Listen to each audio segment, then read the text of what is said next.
Hello and welcome back to everybody on the rest of and to another edition of AEW Dynamite Out of 10. Dynasty is quickly coming up on April the 12th, so yeah, the next couple of weeks will be designed to helping to build up to that pay-per-view. But we also got some big matches on this week's show, including Roosh v Darby Allin, Thekla versus Mina Shirakawa for the women's title, and a huge match to kick things off, Swerve Strickland v Kenny Omega.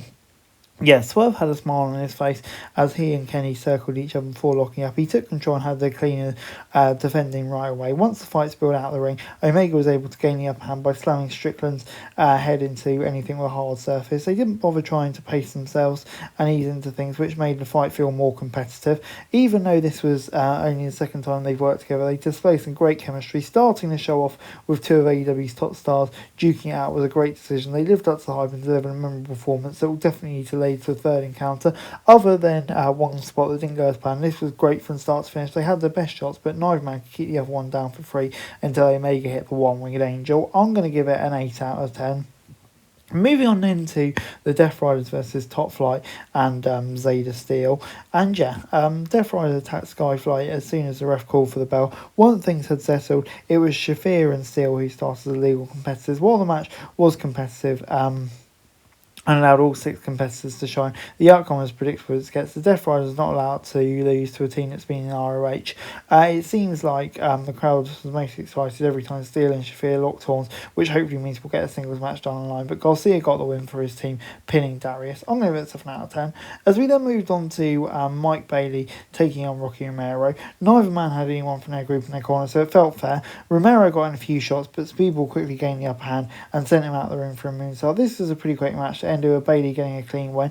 If these two had more time, they could have stolen the show. They just didn't have enough time to make it stand out, unfortunately, which is a shame. But, still another good win for Bailey. But, yeah, like I say, wish it was given more time. 5 out of 10 from me. Before MJF came out to brag about beating Hangman at Revolution, presenting him forever, challenging for the title again, he laid it on thick and played out his heel persona a lot during his promo, saying nobody deserves to be the champ more than he does, which led to Kenny coming out to confront him. He said MJF may have been better than a 60 to 80% Omega, but he's now coming back to 100% and he's coming for the title. While only a couple of weeks until Dynasty, it was smart to put Omega and MJF in the ring as quickly as possible to begin to build up. It was a decent segment, but also relatively simple. As we then moved on to Clark Connors and David Finlay taking on Cassidy and Strong, the Dogs made a good impression in AEW so far, but they lost Cassidy and ECE last month, so looking for payback. A physical match with a fast pace from the jump. All 4 men looked like they had something to prove and worked hard to make it entertaining. Finlay and Connors were the more aggressive duo, but some of that can be picked out to OC's lazy style. Strong picked up the slack whenever he was in the ring. Strong looked especially good in this match whenever he was in the ring. He's one of the most underrated guys in all of AEW, so it's always nice when he gets the chance to show it off. The Dogs were able to pick up the win with a double team finisher to cap off high energy fight. So yeah, overall I'm going to give it a 7 out of 10. This was pretty fun. As we then moved on to the penultimate match between Thekla and Shirakawa for the women's title, talking some trash before Mina unloaded on the champ and throwing her across the ring by hair. The challenger was all over the champ and had the upper hand as the show went to a break, but Thekla wasn't going down without a fight. The Toxic Spider hit a double stomp to the back of Shirakawa to take control. She ended up using the knucklebuster to hit Shirakawa while the ref wasn't paying attention for the win. This was a solid match, but it would have been nice if they had a little more time. It felt like they were just getting going when it came to a close in a way. So yeah, overall I'm going to give this a 6 out of 10.